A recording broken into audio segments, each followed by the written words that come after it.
what I love about that story with Hemisfair is that what it is today and what you see today is a new idea. It is a transformational idea. It is an idea of the future. It's an idea that gives you a platform to even grow and enhance into the future, which we have a lot of things right now we're talking about with that.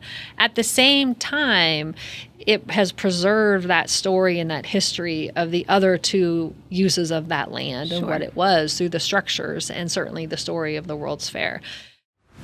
Welcome to Breaking Ground SA, a RECSA podcast where we dig into real estate deals, developments, and decision makers shaping San Antonio. I'm your host, Stephanie Reyes, President and CEO, joined by my co-host, local policy expert, Rob Killen. Let's break some ground. Hey everyone, welcome to another episode of Breaking Ground SA, coming to you from the IBC Bank studio.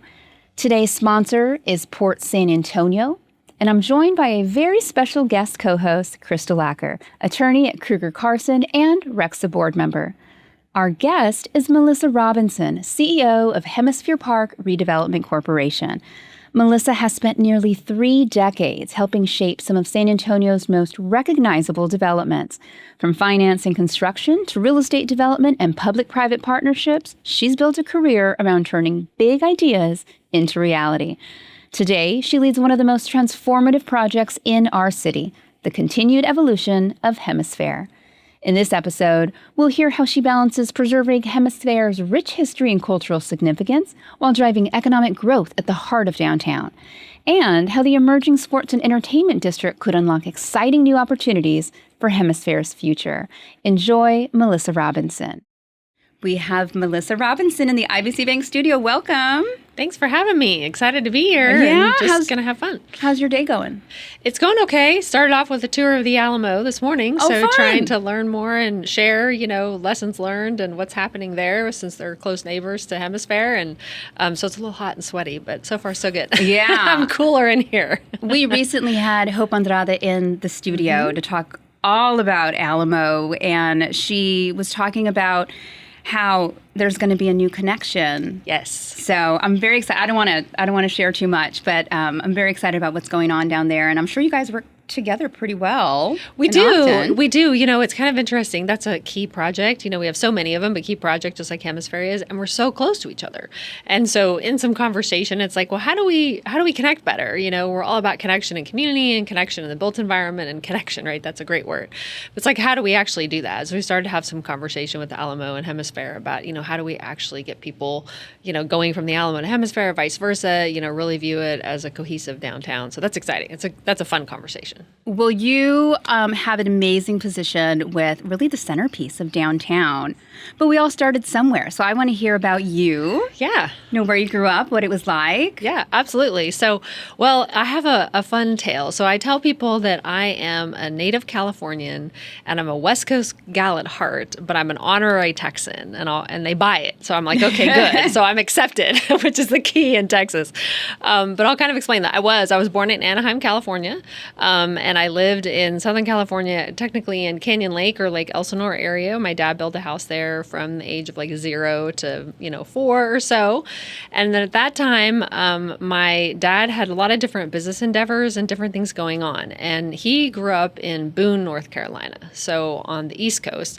Oddly enough, my mom's family was also from Alamance County, North Carolina, and my grandparents moved to Anaheim, and that's where my mom grew up, but had lots of ties to North Carolina. So between the age of 4 and third grade, we moved back and forth between those two locations quite a few times. Did a little stint in Canada. In Canada? In Canada. So if I remember right, I went to second grade in 3 different schools and states. Oh my gosh. They were that back to back. Yeah, just so rapid fire. And, as a kid, you don't think much about that. You're like, okay, sounds good. I get to pick a new room, right? In a new house or whatever. Right. What color am I going to paint my walls? Right, exactly. So it was kind of fun. And then ended up in Kansas City, Missouri for 3rd, 4th, and 5th grade. And then my dad had an opportunity to relocate to Abilene, Texas. So that was my first stint in Texas, but took a detour in the summer to Phoenix, Arizona first. You've been everywhere. So I was like, how exciting. I get to go to Phoenix for the summer, right? Oh. And that was the year. Little did you know. The only good, I won't say the only good memory, but a fun memory I have of that is that was the summer that Top Gun came out. And I remember going to the movies to see that movie and stuff, being so relieved I was out of the heat. But so had fun, during the summer. And then was in Abilene, Texas for 4 years. So all of my middle school years, and started high school at Cooper High School in Abilene. And then the beginning of my sophomore year, my parents unfortunately divorced, and my mom's family had relocated from Anaheim to Reno, Nevada.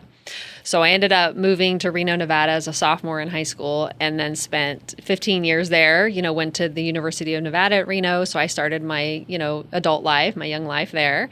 And then, certain dynamics changed, and my family, a couple years later, my mom and my twin sister. So growing up. Oh, you have a twin. I do. I didn't know that about you. I do. I have a twin. I'm the youngest. So by 2 minutes, I claim it every chance I get. And we're fraternal twins. So anyway, I had a partner in crime and someone to experience all of that with me along the way, which was really helpful, That's right? good. I was never alone in that kind of crazy journey. Yeah. But they decided, they were going to move back to Texas, and they moved to the Kyle Butte area. So I stayed in Reno. They moved here. So during that time, I had been here many times to visit in this area. And so when it was time for me to make a decision on, my next move, it made sense for me to come here. And that's what brought me to San Antonio about 21 and a half years ago. So if you add up all the time I've been in Texas between Abilene and San Antonio, I've actually lived in the state of Texas longer than I've lived anywhere in my life. But I have lived a lot of different places. So, and growing up, I hated that, especially kind of middle school. I bet. Because in Abilene, small town, everyone grew up with Yeah. everyone. And I just, I was like, You're not from here. yeah, I didn't. Yeah. I was like, this is frustrating. And then I quickly realized that actually it was a gift, because it made me more adaptable. It made me more curious about my environments. It made me just be like, yeah, okay, I can handle whatever. I can get used to new environments. I can figure it out. I can make new friends. I can make the most of it, right? And, that I think is a skill that definitely lent itself to my career. Sure. And so, yeah, so I don't regret it at all. I had actually a lot of fun experiences and different things, and it's been fun. So, yeah. So that's my, in a nutshell, sort of, growing up. So jumping around, what did you join anything? Were you in clubs? What were you into? So I was I was always wanted to be a dancer. So I was in dance and did all that stuff. I would make up dance routines to the Flashdance soundtrack and practice for hours on end downstairs. I would in Kansas City. Yeah. I remember that specifically, and then as we got into middle school, my sister and I, in Abilene really started to play tennis. So we were tennis players. And really, my sister was wonderful in tennis. So in the state of Texas, you have a ranking. So she was ranked in the state. So we would travel all over and do what they called the ZAT tournaments at the time for ranking and stuff and competition. And so I was good, but I just wasn't as competitive as she was. But I also wanted to dance. So I did dance team and all of that stuff in high school. And then when we moved to Reno, we continued tennis, but the program wasn't nearly as intense or strong unless you were to go to Northern California. And so we played, at the school, and then we kind of played, at the country club, that kind of stuff, and had fun with it, but didn't take it into college or anything. So, but I love tennis to this day. I could play all day long. It's just harder with life, having someone to play with, but I love tennis. And I don't know that my knees. Heat. I'm sure that makes it much more difficult too. The only second-degree burn I've ever had in my entire life on my nose was because I played tennis outside in Abilene too long. Oh my when I was gosh. growing up. I was like, okay. So Do you play now? I don't. I'll play for fun and stuff. My forehand's really rusty. And I've played with my daughter a couple times, but not anymore. So not as much. But yeah, I would though. If I had the time, I would go pick it up again and play more. Definitely not as competitively. I'd want to preserve my knees. Sure. So I know, don't we all after 40? So you have a daughter. I do. I have a daughter and a son.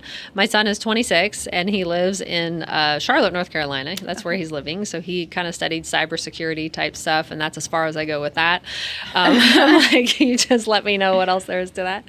And so he's carving out his own path and doing that. And then my daughter Grace, who is 17. She'll be a senior at Alamo Heights this year. Getting ready for college applications coming up, and that'll be my stress in the fall. It's and a lot. She wants to go to A&M. Yes! That's her top school, and so working hard to figure out what the secret formula is with all of this. It's tough. So it'll be exciting. But she'll be successful. All kids will, no matter what happens. So What does she want to study? she wanted to be a teacher for a long time. And then, we had a conversation kind of about, her personality and everything. And, I don't think from a career standpoint that would be great for her. So she sort of started to think about it on her own, right? I'm not the kind of parent that like imposes things on my kids. I'll let you find your way. So then she took business incubator at Alamo Heights, where they get to develop a product, and it's very entrepreneurial, and they can actually get real money for that. And she'll take that course, the second set of that course in her senior year, and she had fun with that. She and I asked her, I said, Grace, I said, what do you like about business incubator? Like, what is it like? You really love this particular subject or this particular marketing or whatever? And she goes, I really like that the product's like ours, but yet we're getting help, but it's like something we own. And I said, well, you really should study entrepreneurship. Yeah. A&M doesn't offer a degree directly in that, from what I understand. But so she's thinking like a business track. I don't know if you guys have ever taken Clifton Strengths test. Yes, we do. Our LDP class kicks off the program with that. So I was introduced to it through LSA when I was in LSA, and a couple years ago. And so one of my classmates said, I would love to do it for Grace, so she can kind of get knowledge of where she's at with that to help inform things. Her number one, not in the top 5, it's in my top 5, but number 1 is woo. Oh. And I'm like, you need to sell anything. Wow. Winning she has a natural ability just to influence and all of that. And I said, you need to sell something. So I think she's going to end up, somewhere in that track. She is my kid who isn't like, I want to do this, or I know I want to be an engineer, like something specific. I think she's going to find a variation of her passion once she's in the environment. Okay. So she's not like a 5-year planner. She's a planner, but not quite like that. Yeah. She's been in musical theater for a long time, through the Magic Theater. And then also she's in theater at Alamo Heights, and she's in fact volunteering this summer at Magic Theater right now.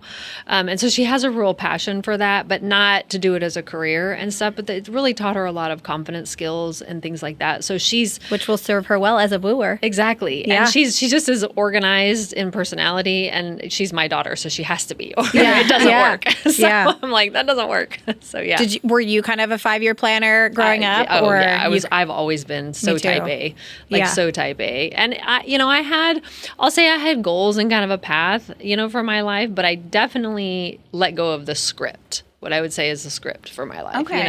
I let go of, saying I have to do this, or if my life doesn't turn out this way, or this doesn't happen to me at this time, then, I'm going to feel bad about that, or I haven't achieved, or, all those things, those feelings of shame that sometimes we get. Societal pressure. I just decided a long time ago that was just not going to be the way I was going to look at life. And I was going to learn from things. And if I, in a sense, did something for a little while and I ended up saying, I don't want to do this anymore, or I shouldn't have done that, whether it's personally or professionally, I took responsibility, and I would, make changes and stuff, and then learn from that and let it go and heal. Sometimes it requires healing, even professionally. And so, I'm grateful for that young in life. So I love that. So what did you want to be when you were young?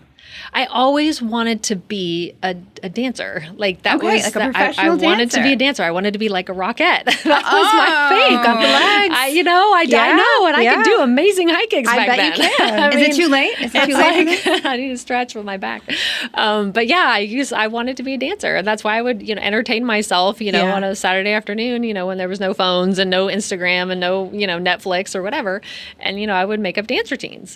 So you were the choreographer between you and your sister? Totally. Well, she wouldn't do it with me. I was on my own. She had. That's not very sisterly of her. I know. No. She would just steal my clothes. But other than that. Okay. So then you studied finance. So walk me through that. Yeah. So I actually have a degree in business management. Okay. So when I was in school, so I was non-traditional student, right? And so I got married very young at 19, and then I had my son when I was 24 and stuff. So for me in college, when I actually went into the actual university, I started off in community college, taking classes and stuff, working all the general stuff out, right? And I would take as many classes as I could that I could pay for, because I was working full time, and then I would take semesters off and go back to school and all that fun stuff. And then I was working for my grandmother who had a publishing company, and I was doing bookkeeping and accounting and all sorts of things like that along the way. And I was like, I like this. I have a natural skill set for it. It fits, this part of me, the success part of me. And so I decided to study business management in college. I was toying with the idea of being a CPA, that I was going to go that route. Until I learned that, to really be a CPA, you have to be in public accounting and, make no money for a while. And I was like, I I don't love it that much. And I loved accounting and the finance and economics and all those concepts, but I always wanted to be in the operational part or like the actual business decision-making part of an organization. And I kind of learned that throughout. So when I was in college, when I was 20, I landed a temp to permanent job at Granite Construction Company. So most people, people here who work maybe for Zachary, whoever, Granite's one of the largest heavy civil contractors in the nation. And so they had a branch division in Reno where they would go and build, local roads, highways and highway sections for California Department of Transportation and Nevada Department of Transportation, as well as private subdivisions and parking lots and all sorts of stuff. So they had, aggregates and hot plants and all the stuff. And so I just kind of fell into that world, and I was like, this is kind of fun. Like it's really not sexy at all. It's dirt. And I'm with a bunch of engineers at the time, all these people, project managers, and but I just enjoyed sort of the business part of it. And so I was doing all that while I was going to school, so it was very relevant. So when I graduated college, I was 26 years old. I had a 2-year-old son. I'd been working for Granite for 6 years, and it wasn't okay, what am I going to do? What job or internship am I going to get? I never had to do that. I just had one, right? I had a career. At that point, I was the assistant business manager for the branch division, and my boss left and to buy a competitive company. It'd be like them buying Joris or something like that. Or not Joris, like DNT or one of the other, or Gantis, excuse me, is what I meant to say.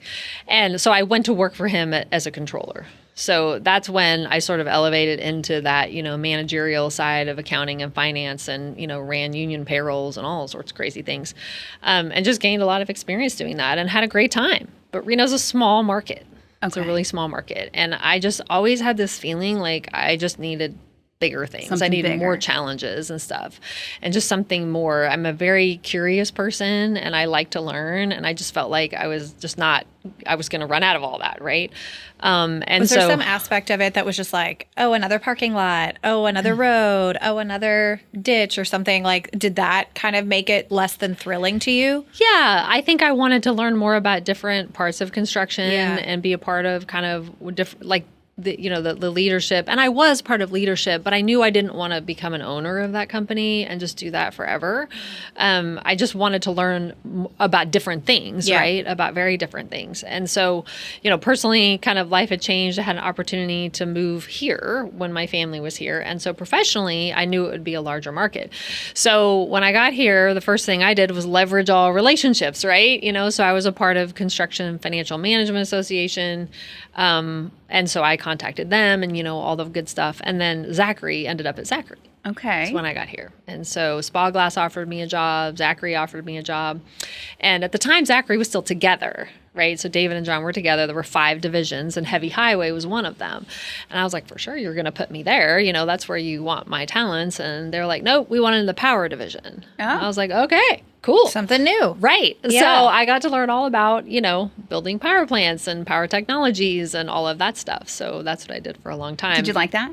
I did like it. So again, I was not in the back office of like accounting, for Zachary. I worked with that team.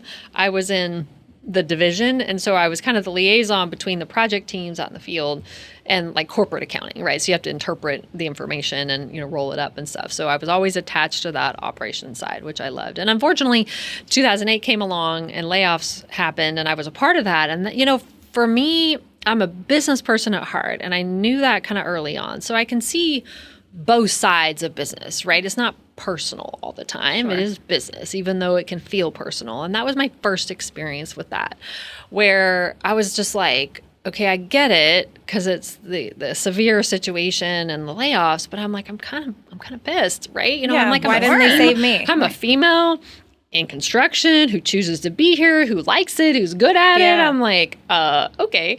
There's just that element of feeling, a little betrayal. But I had a really good president of the power division that I had a lot of respect for. Had the opportunity to kind of visit with him to kind of get through that. But that's what led me into real estate.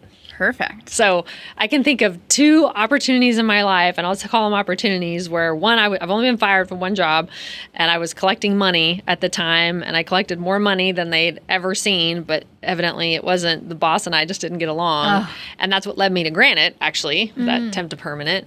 And then the layoff, at Zachary led me into real estate. Short stint to Benny Keith Foods first. I was their controller, which is sad. Okay. I know you're looking at me like, what? What's so random? Relationships again.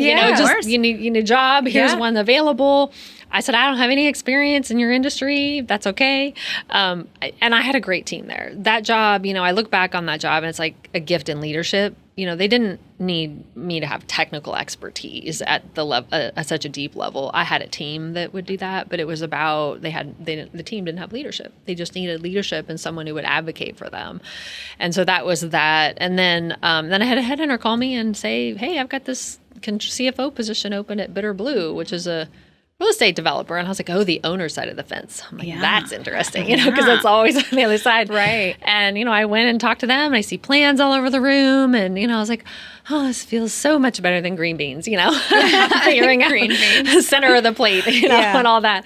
And and then started there. And that's changed my entire rest of my career. And I would say professional life, from here until hopefully the end. Yeah, So, what a great company, Bitter Blue. So when you started with them, were there any large projects that you can remember being part of? Because they've just done so much. Yeah, they had a huge portfolio of, all the residential subdivisions and stuff. So they had, obviously done tons of work in solidifying the relationships with the landowners and developed all the partnerships. And so that was new because it was everything's done in special purpose entities, right? So there were like 65 of these. Yeah. And I had great staff. But yeah, there were a couple, bigger, like Kinder Ranch, I'll say, so Rogers Ranch was already underway. And Kinder Ranch was just kind of getting off the ground, and it's massive now. And so I had the opportunity to be a part of, all of those, from, doing the lending and working with the team. And then also, negotiating a really good deal with Comal ISD for where their schools are and everything. So that was fun. I got to kind of experience, really creating neighborhoods. That was my first time, the heavy civil part was pretty light duty, right? That's, compared to where I came from. But that's where I learned all the lending and all the finance, like the true finance part of that. And through relationships, had the opportunity to do multifamily with Embry. We're doing Ridgeline out off 1604, and then a project at the quarry with NRP, excuse me. So Longhorn Quarry. Yeah. So, yeah. You worked with some great firms. Very great. And I had, just like with Granite, I didn't realize that Granite at the time, I'm 20, I don't know anything about this, right? How that name, right? And that reputation of a big company like that, and just learning from that environment, how that would be recognizable. Like when I went to Zachary, of course they knew who they were, and how valuable that would be. And I didn't script that. Again, that's what I mean. Yeah. I didn't say I need to work for a big corporation because of name recognition, because I want to get here in this stepping stone. I didn't do that.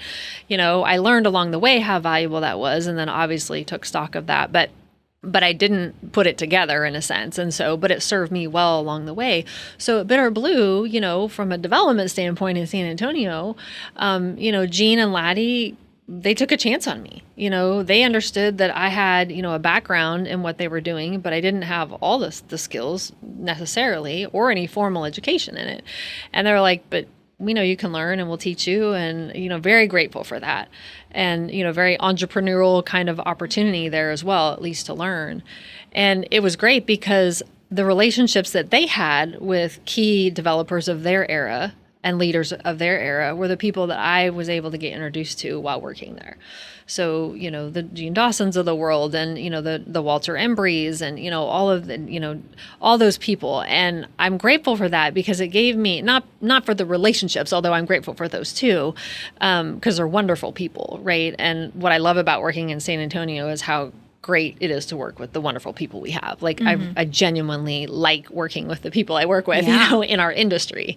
But it really helped me understand sort of the heartbeat, the history, the priority of San Antonio as it relates to development. and the growth of the city, and, how they thought about the growth of the city and what mattered at the time, and all the investment they had already put in to shape what is today that gave us a platform to build on what we're trying to do now. I mean, just that context has been so meaningful for me that's probably what I love so much about those relationships. So it seemed like they were really great mentors for you. They were. And, I feel very fortunate to have those relationships, right? And there were a lot of things like I've learned so much, right? I've learned just all the technical stuff from them, but there's been a couple key moments, in a sense, by some of those people that have really helped I kind of shape the way I think, or shaped how I thought about myself or my career path and stuff unintentionally. What I love are unintended positive consequences, right, about interactions that you have with people. And I think if you're listening and you pay attention, you hear those. And so, the first thing I would say is just in general, like a lot of the leaders and stuff, I could call and ask questions. I could ask any kind of question, especially I remember specifically multifamily performers, trying to learn those, and calling Mike Elder at the time at Embry and stuff and saying, am I thinking through this right? Am I understanding what it's trying to tell me? And, what's the relationship of these numbers? And, I always want to put it in that context. It's like telling a story. The numbers are paint by numbers, right? It's going to paint a picture, and I want to know the picture. The analytics are one thing, but I want to know the picture. Right. What does it all mean? Yeah, exactly. And what does it look like? And he never once made me feel like you should know this, or why are you bothering me, or any of that.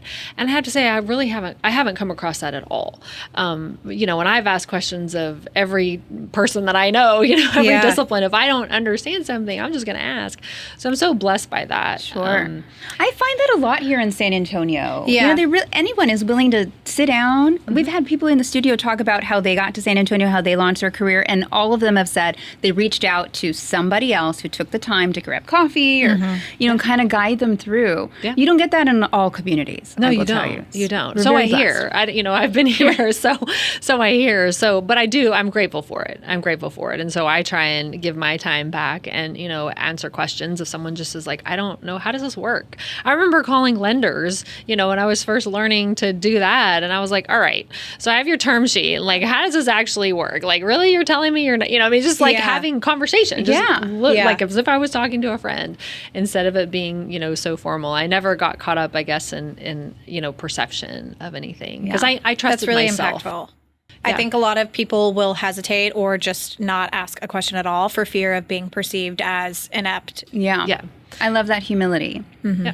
So when you wanted to veer off on your own, what was that like? Yes. So I kind of, my path at Bitter Blue, sort of, I had the opportunity to do a little bit of commercial development when I was there.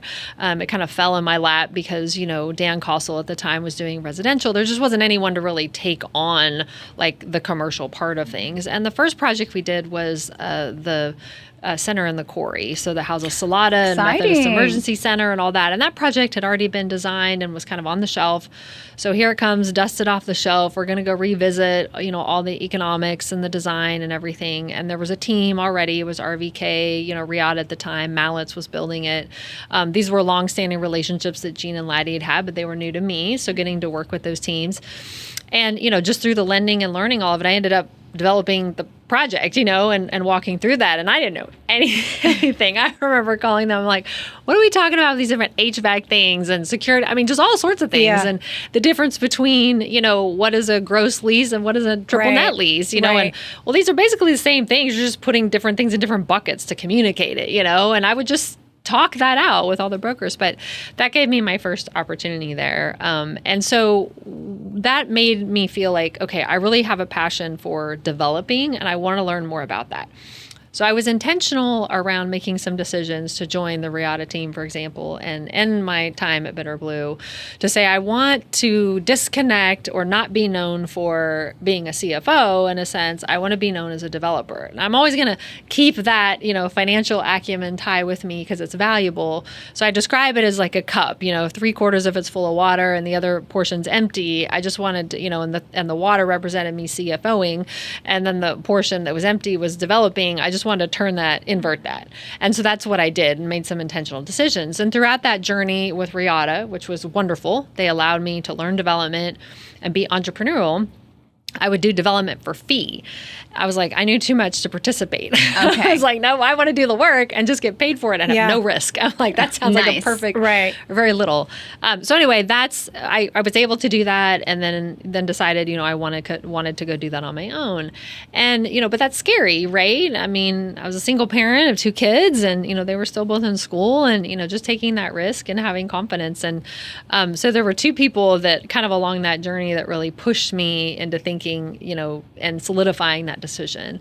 James Lifshutz and I had the chance to work on and doing some consulting, and I could tell in the conversation that he was unsure, if I was serious, right, basically. And he said it. I mean, he just said, I'm kind of unclear. Are you doing this or are you not? I think were his words. And I was kind of taken back, but in a good way, right? Sure. I was like, you know what? I really need to be able to answer that question for myself, first and foremost, and then be able to portray that. And I was so grateful for that. And I didn't get to share that with him for many years. And I finally did. And I said, you probably have no idea, but, super impactful for me. And then Helen Keaton was a dear friend of mine. We were able to work together on projects. She unfortunately has passed away, but she was a VP at Joris for a long time, and then did some projects when I was at Bitter Blue. And when I was, just as a friend and mentor, just having lunch, like, we were at J. Alex, and, I was going on and on about, all the ifs and buts and ands and I don't knows. And, and she just Should said, I do it? Should I not? Yeah. And, she looked at me and she just said, the only person that believes that you can't do it is you. And I was like, wow, that was impactful. Yeah. Because no one along the way had ever responded to me that way or made me feel that way, or anything, always supported me. And so that was a moment in time when I had to really own my own path and really say, okay, Melissa, you need to believe in yourself 100%.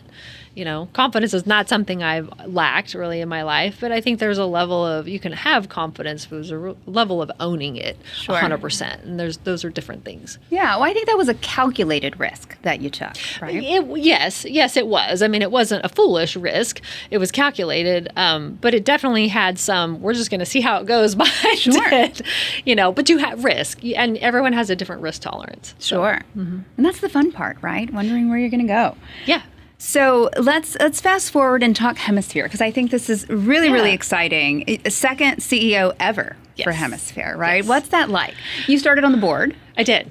It's, it's an honor. I mean, I can't really say it any other way. It's a true deep honor for me to be in this role and to have followed in the footsteps of Andreas, who is remarkable, a dear friend and mentor.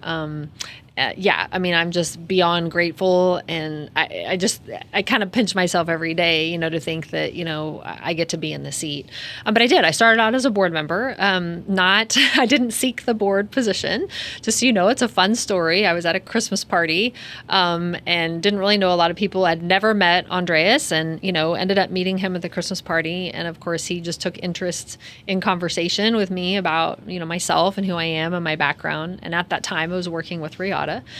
And so he just, really, I think, was intrigued by the development and the experience that I had, and said, that's what we need on our board. And we'll fast forward to that January. I'm having a conversation with him and Omar about being on the board. And I was like, yeah, it sounds like fun. Not really knowing much about Hemisfair or anything at all. I remember taking my daughter to the Magic Theater when the wooden playground was still there. And, I didn't go downtown. I lived in Helotes at the time, and so I didn't go downtown a lot. And I was like, oh, okay, this is cool. They showed me the map and all this stuff. I was like, wow, this is kind of big. And I was like, sure, I'll participate.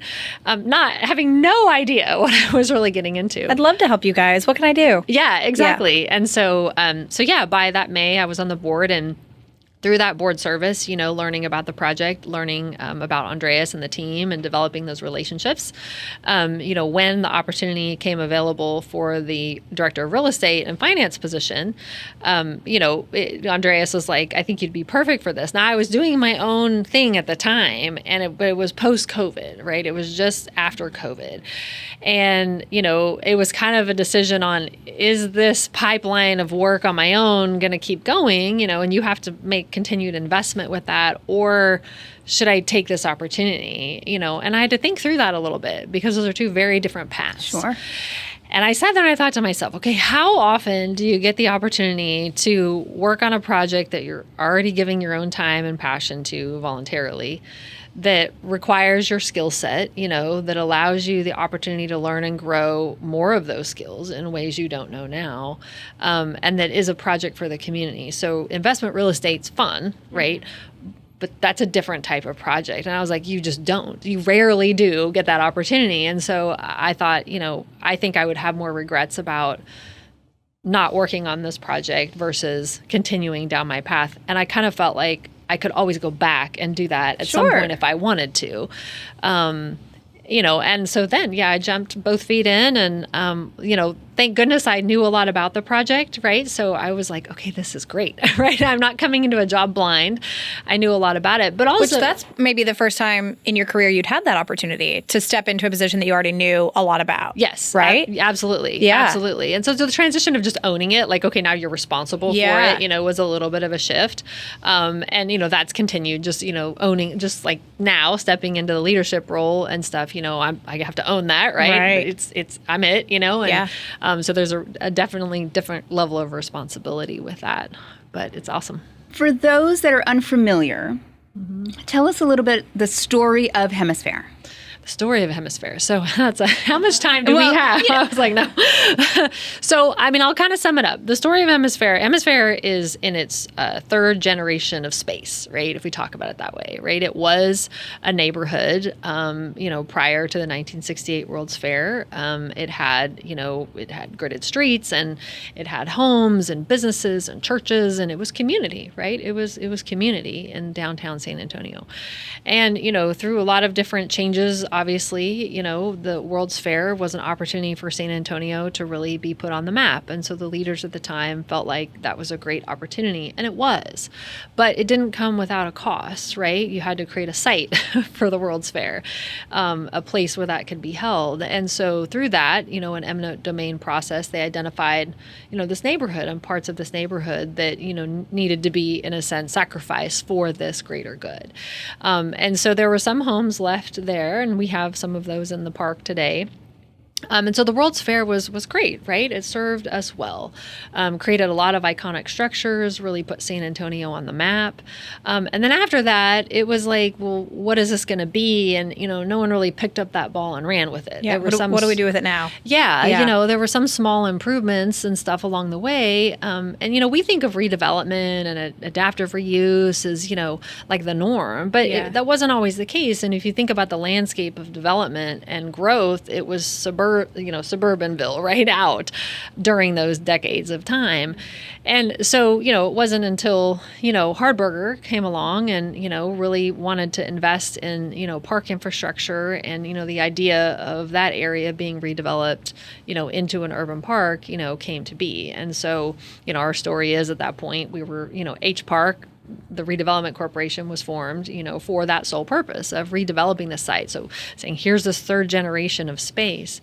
What I love about that story with Hemisfair is that what it is today and what you see today is a new idea. It is a transformational idea. It is an idea of the future. It's an idea that gives you a platform to even grow and enhance into the future, which we have a lot of things right now we're talking about with that.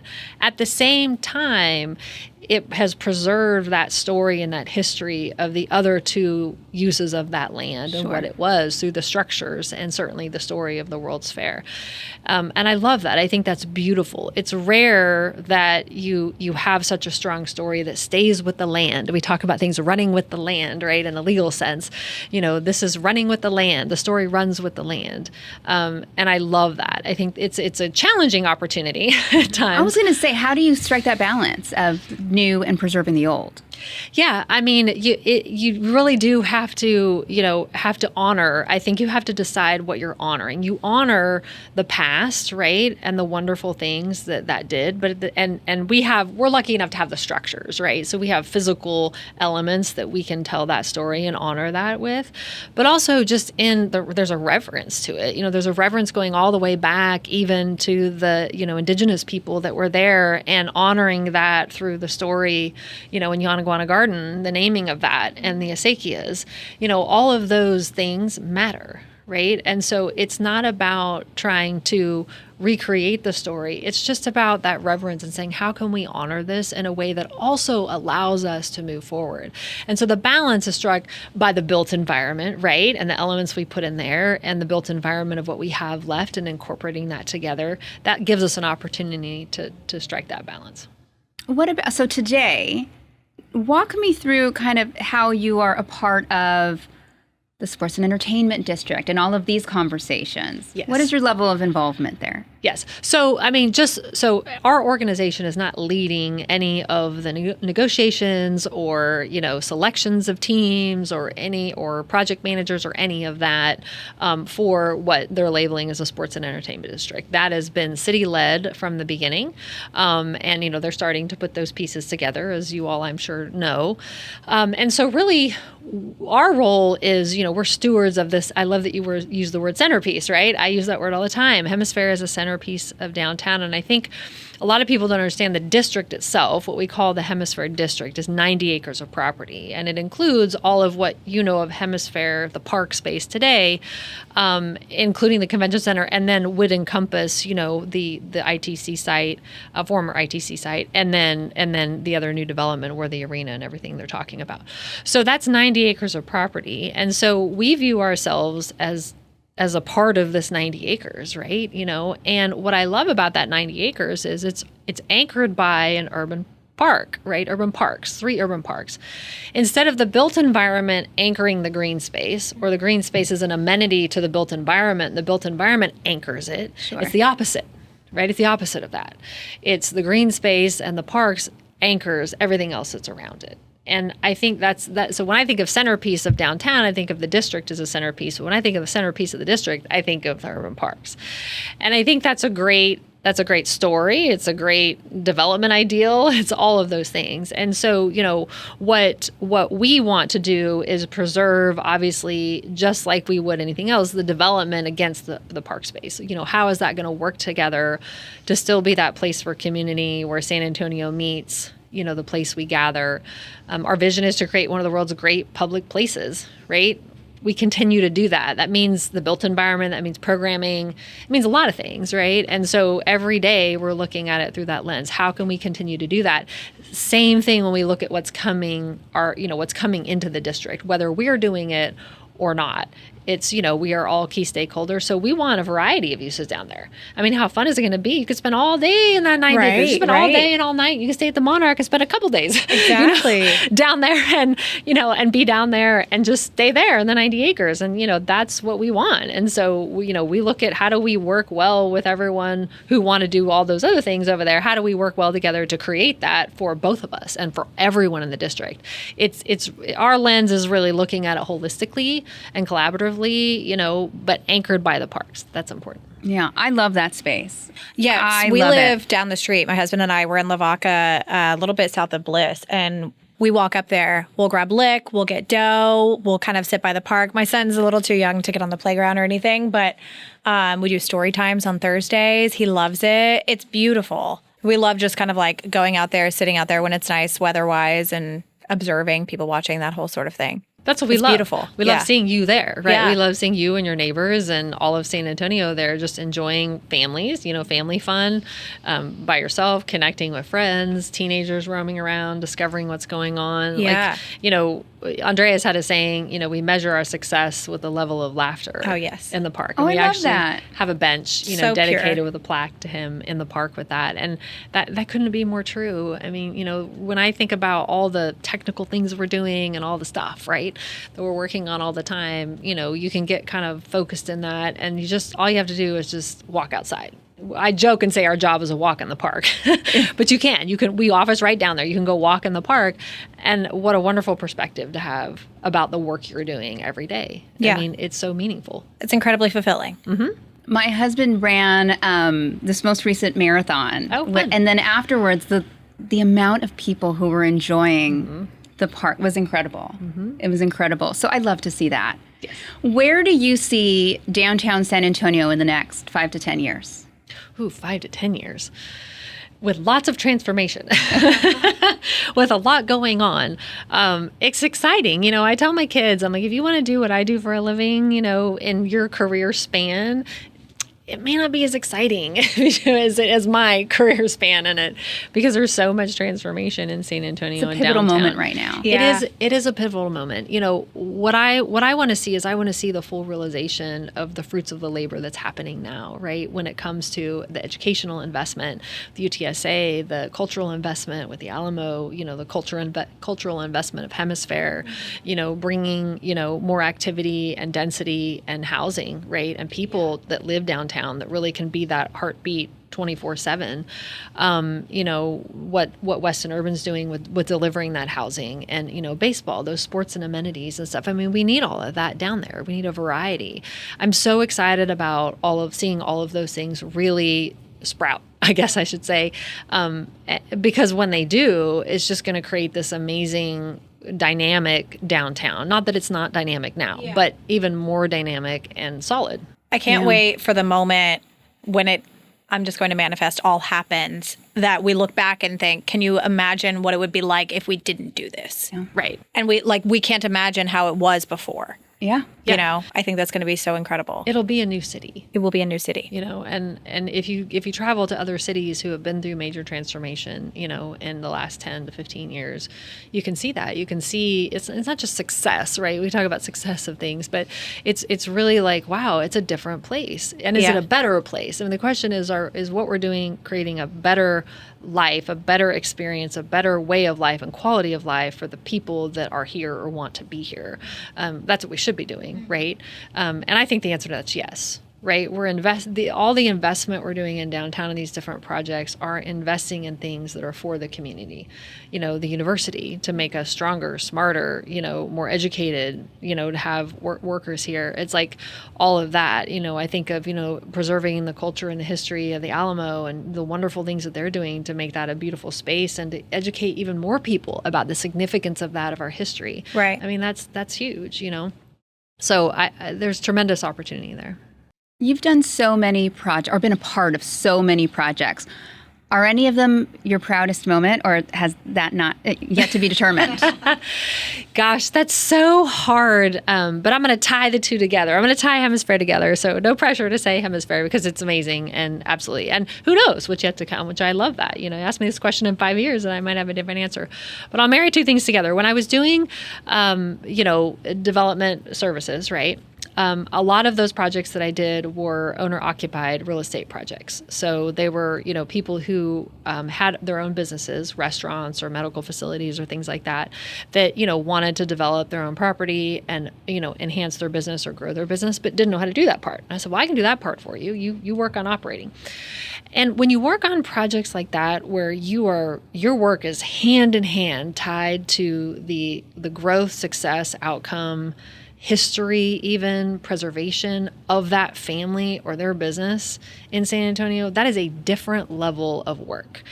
And it's very similar at Hemisfair, right? We get the opportunity to do that in the small businesses we put in Hemisfair, so direct translation, but we get the opportunity to impact the community in ways that are impacting their lives, right? Every single day. And, that's meaningful work. I recognize that when I was doing development services, like I really was like, wow, this is amazing. Like this is someone's livelihood.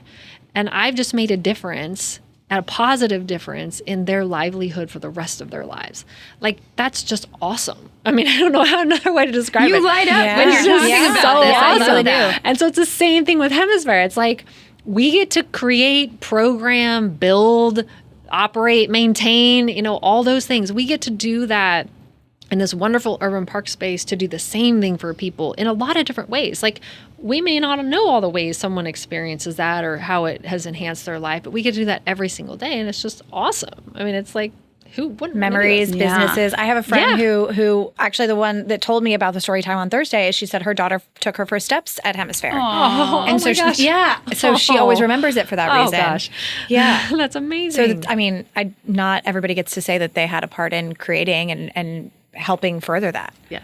It is amazing. It's just awesome. I love that. Thanks for all that you do. What's left to be done at Hemisfair? What else is in the plans that is left to be done?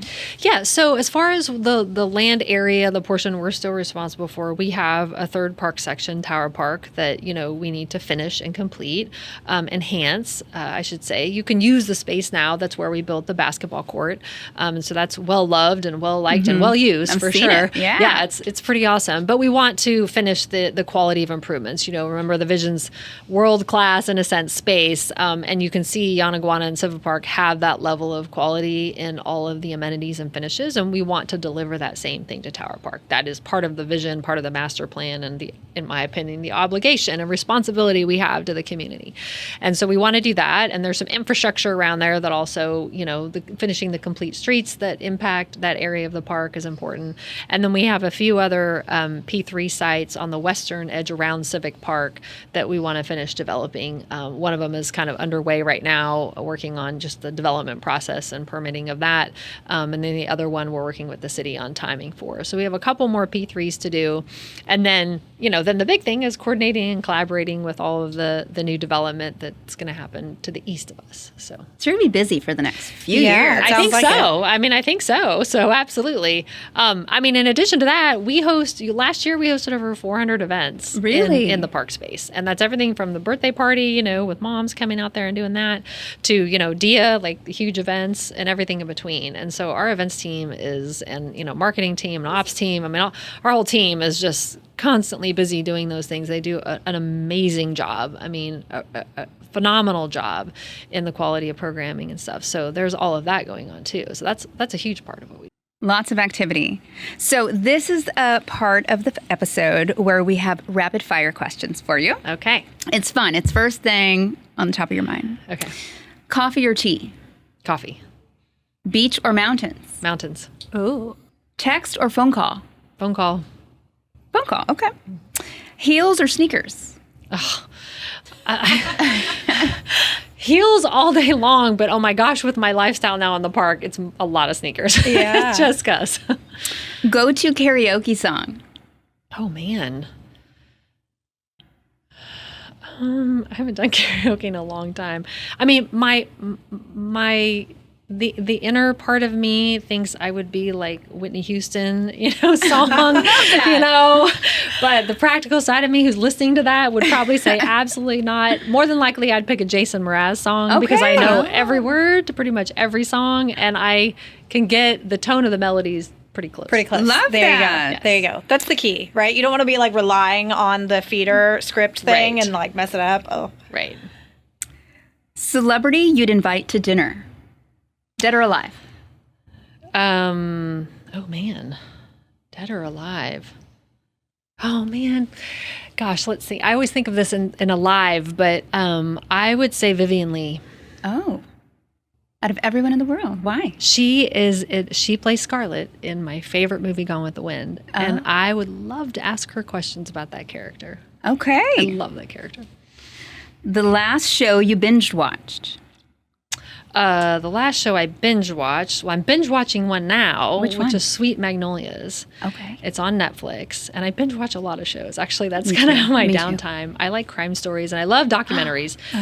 But Sweet Magnolias is, I'll say it's like a chick flick, but it's very endearing. It actually has some really good... the main actress, she's red hair, Yeah. right? Joanna Yeah. something. Yeah, it's just the storyline is, three friends, and it's kind of about their journey of friendship, but it has so many moments in there that are really inspirational as far as how to give grace. Okay. And how to really give grace and compassion and love other people. And I love that. Okay, I need to add that to the list. It's really good. Favorite San Antonio restaurant? Ooh. Probably, probably Manchushu, actually. Okay. Best I'll agree with advice you. you ever received? Ooh, that's a good one. Best advice I ever received. There's There's two. I always have so many answers to Well, things. here's two. So great. There's two. One professional, one personal. Professionally, when I was at Granite, I want a raise, right? And so I took comp management in college, and I have no problem having those conversations. But I was young, right? And so I did a salary survey, and I prepared all this stuff, and I gave it to my boss, and that was a great conversation. He was very thoughtful about it. But during that conversation, he says to me, he said, Melissa, you get what you ask for, not what you deserve. And I was like, ooh, I'm going to remember that one. And it's like, I think a lot of women are sitting back going, I hope they see I deserve it. They should know I deserve it. And they're not asking for it. Right. And, ideally, the two should go together, right? And so I think women need to be more bold in just asking for what you want. And then you can talk about why you deserve it. But a lot of times women don't ask. So very valuable lesson when I was probably about 22 that I learned. And I was like, I've never forgotten that. The other thing was my dad. And so my dad, I was going through a really tough time. And I just kind of hit bottom on something personally. And I call my dad and I'm weeping and weeping and weeping. My dad is not the kind of guy that you call who's going to weep with you. He's not the girlfriend that's going to be like, I'm so sorry. He's not like that. Tough love kind of dad? Yeah, okay. But for some reason I called him and was weeping and, all that. So he listens, and he finally says to me, he said, Melissa, I have one question for you. And I said, what? And he goes, what are you afraid of? And I was like, well, I'm not afraid of anything. And I go back through my whole thing. And he says, no, what are you afraid of? And I said, well, I don't know. And he goes, well, you need to go figure that out. And I said, well, okay, thanks. Thanks a lot for that. I mean, like, what am I going to do with that, right? I was like, thanks, Dad. And he goes, I want you to go read the book of Proverbs. And I said, like start to finish? Because who does that, right? And he goes, yeah. And I said, okay. So I did. It took me a couple months because I would just read it, at bedtime or whatever. And I finally called him on the phone. It was like I had this epiphany. And I called him on the phone. I said, I know why you told me to read the book of Proverbs. And he goes, well, why is that? I said, because the book of Proverbs is about wisdom. Okay. And he said, you were looking for wisdom from me that you knew, but I knew you needed wisdom from somewhere else that would help you identify your fear, but also help you understand how to get through your fear. And I was like, okay. So to this day, my favorite Bible verse is Proverbs 3:5-7. But I read that book often if I feel fearful because I'm like, okay, where's the wisdom? So that's great best advice. piece of advice. That's great advice. Mm-hmm. We'll close with this one. One word to describe San Antonio. Amazing. I mean, amazing. That's a great one. Yeah, I think it's amazing. Mm-hmm. Thank you so much for being here. Thanks for having me. In the IBC Bank studio. You are welcome back anytime. Thank you. In fact, we'd love to have you back. Tell us how things are going with Hemisphere. I'd love to be back. Yeah. Quarterly check-in. Definitely. Yeah, definitely. Yep, absolutely. Well, thank you. Thank you for co-hosting with me, Crystal. Happy to. Thank you to our viewers and our listeners. We'll see you next time.